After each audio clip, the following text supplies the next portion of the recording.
Como a descentralização tem afetado as guerras?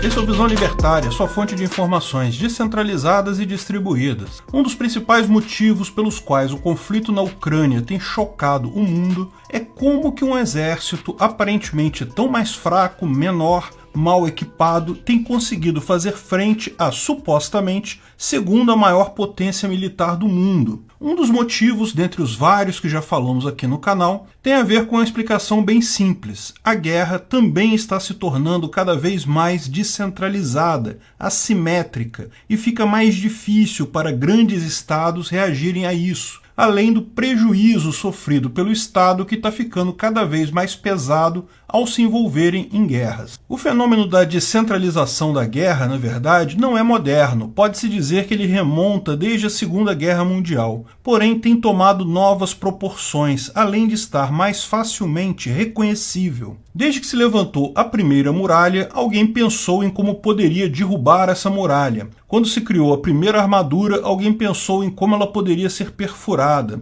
Porém, com a evolução tecnológica e o aparecimento de invenções como, por exemplo, o avião, o tanque, o navio de guerra, muitos pensavam que a única forma de efetivamente se ganhar uma guerra era tendo mais daquele tipo de veículo do que o seu inimigo. Por exemplo, se o seu adversário tem 100 tanques, logo precisamos ter 200 deles. Tal fenômeno é conhecido como guerra simétrica. Entretanto, com o desenrolar das guerras, tal propósito provou muito difícil de ser alcançado. Na Segunda Guerra Mundial, por exemplo, os alemães sabiam que não conseguiriam nunca ter a mesma quantidade de tanques que os soviéticos, e os aliados teriam então que focar em produzir tanques maiores, mais blindados e mais poderosos, como foi o famoso Panzer IV Tiger. Contudo, os alemães perceberam que o soldado comum precisava de maneiras de atacar um blindado inimigo. Para tal, foram criadas duas armas, o Panzerschreck e o Panzerfaust. Essas duas armas foram tão importantes que praticamente 80% de todos os tanques destruídos pelos alemães foram causados por elas.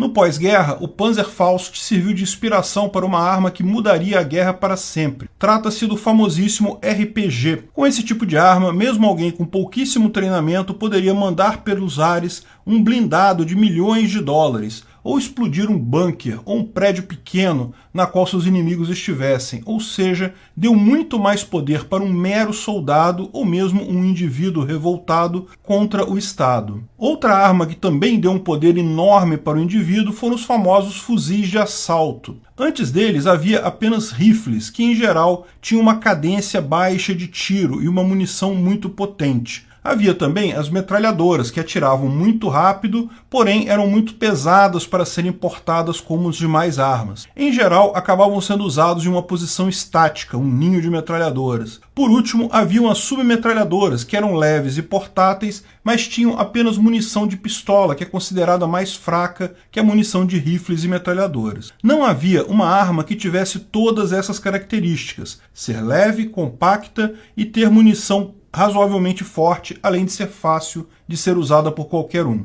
Os alemães criaram tal arma, a STG-44, que serviria de inspiração para Mikhail Kalashnikov criar o famosíssimo AK-47. Com absurdos 100 milhões de AK-47 produzidos no mundo, acabou sendo utilizado em todos os conflitos após a Segunda Guerra. Boa parte dos fuzis modernos usados em outros países hoje também seguem o mesmo conceito. Mas ainda faltava um tipo de arma na qual um mero soldado pudesse se defender de aviões, helicópteros com facilidade. E então foram inventados os primeiros Manpads, sigla que significa basicamente Sistema de Defesa Aérea Portátil. A primeira vez que tais sistemas foram usados em grande escala foi na invasão do Afeganistão pela União Soviética. Foram usados pelo pessoal do Afeganistão. Os comunistas perderam centenas de aeronaves, principalmente helicópteros, para esses sistemas, particularmente o americano Stinger. Os afegãos, lógico, tinham pouquíssimo treinamento militar, no entanto, a arma era tão fácil de usar e tão letal que fez uma diferença enorme. Essa tríade de AKs, RPGs e Manpads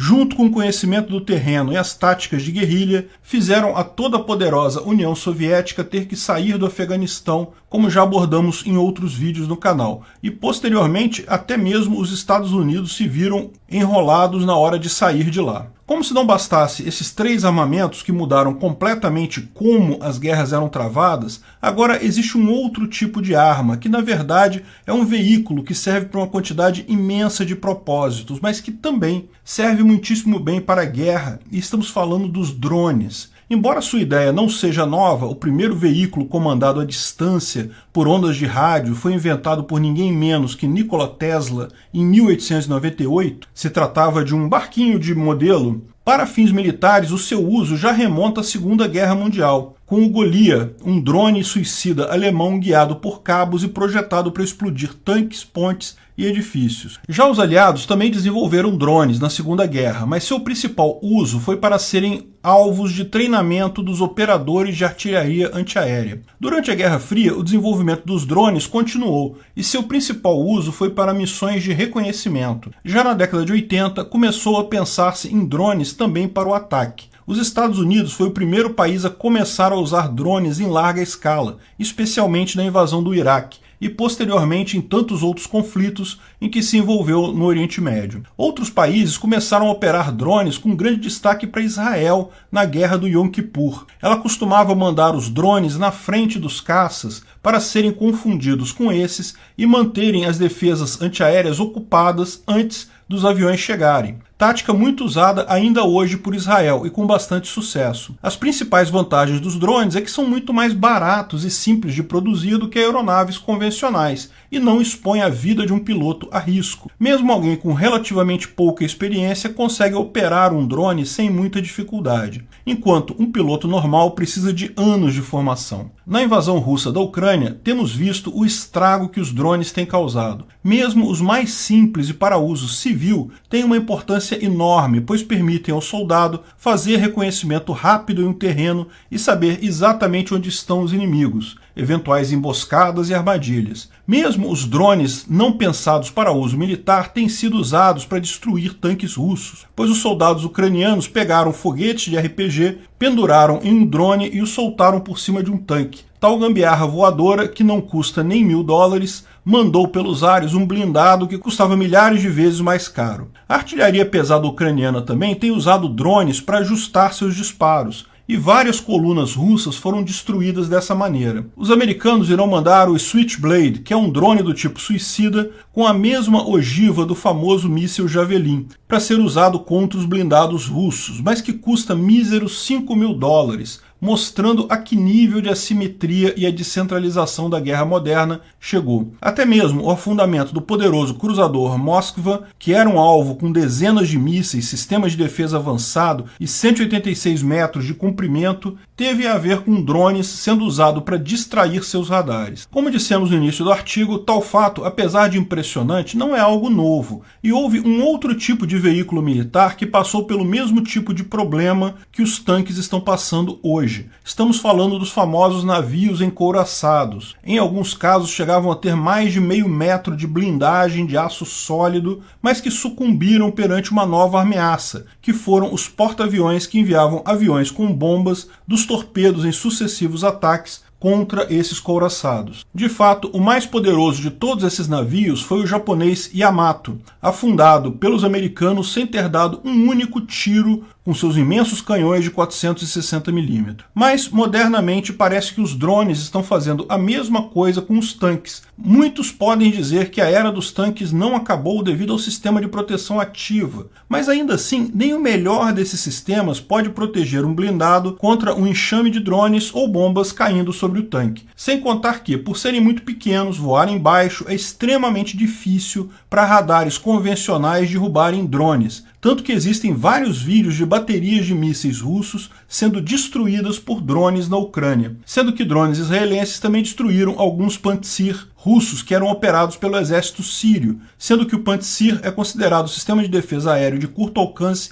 mais complexo e avançado do mundo, com com um custo de 14 milhões de dólares por unidade. São armados com 12 mísseis e canhões automáticos de 30 milímetros. Você pode estar se perguntando, mas o que isso tem a ver com liberdade ou com libertarianismo? E a questão é bem simples. Demonstra que o poderio do Estado está cada vez mais encolhido pela tecnologia e mesmo um drone projetado para carregar carga pode ser usado para explodir um tanque de guerra. E se analisarmos o que é um drone, em suas versões mais simples, basicamente são aviões de controle remoto, mas pode usar para causar uma grande destruição. Com seu barateamento e popularização, deu a qualquer um, pelo menos quem possa pagar por isso, meios de defesa da sua área privada. Tal fato é impressionante, pois antes apenas estados e empresas muito grandes poderiam ter uma quantidade grande de aeronaves. Mas agora, com os drones, a situação mudou completamente. O que antes era um hobby para alguns, o aeromodelismo, agora virou uma forma muito interessante de se defender contra um estado invasor e quem sabe uma cidade privada possa um dia usar para se livrar de um ataque de um estado vizinho. O Estado em si vai saber que é cada vez mais custoso fazer guerra, mesmo com pequenos grupos de pessoas, mesmo com indivíduos. Mas é lógico, isso é tudo especulação. Falaremos mais sobre como a informação descentralizada ajudou a mudar a maneira como se faz a guerra num próximo vídeo sobre o tema. Obrigado por sua audiência. Esse artigo foi sugerido e escrito por Giuseppe, revisado e narrado por Peter Turgunia.